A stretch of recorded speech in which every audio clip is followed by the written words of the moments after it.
మనకి స్వతంత్రం వచ్చి 80 సంవత్సరాలు అయ్యింది అంటున్నాం, కానీ ఇక్కడ ఒక రైతు స్వేచ్ఛగా జీవించలేకపోతున్నారని ఆయనకు ఒక కానిస్టేబుల్ని భద్రత కోసం పెట్టాం. సల్యూట్ కొట్టు.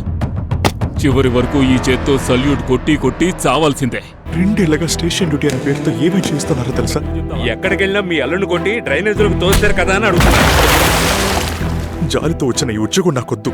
అయ్యా ఏంటయ్యా? ఓ కేసు పెట్టాలయ్యా. ఏమైంది? ఏంటి కంప్లైంట్? హత్య కేసు అయ్యా. నీ అబ్బా బయటికి పోరా. ఇదే మాట నేను మిమ్మల్ని అన్నానంటే ఎలా ఉంటుంది?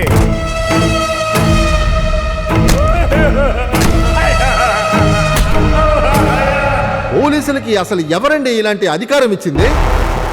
బాకాసురుడి పేరు వినుంటావు. వీళ్ళి సక బాకాసురుడు. వాణ్యబడి ఊళ్ళో నుంచి బండ్లు తీసుకువెళ్ళాలని చెప్పాను కదరా. ఈ రోజు వరకు వైగే నది మొత్తం ఆ రవిగాడి సామ్రాజ్యమే.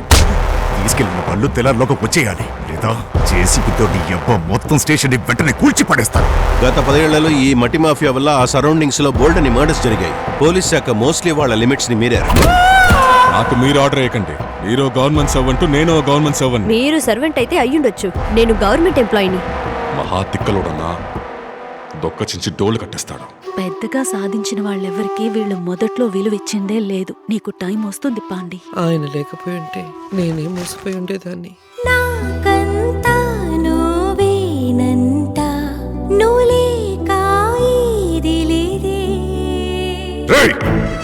పై అధికారులందరూ పిచ్చిక్కిపోయి ఉన్నారు.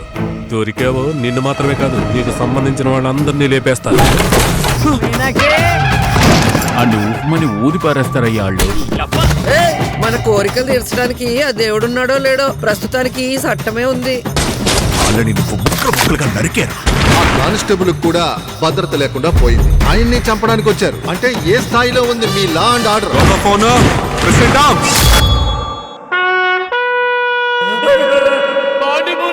నువ్వేం పట్టించుకోవా?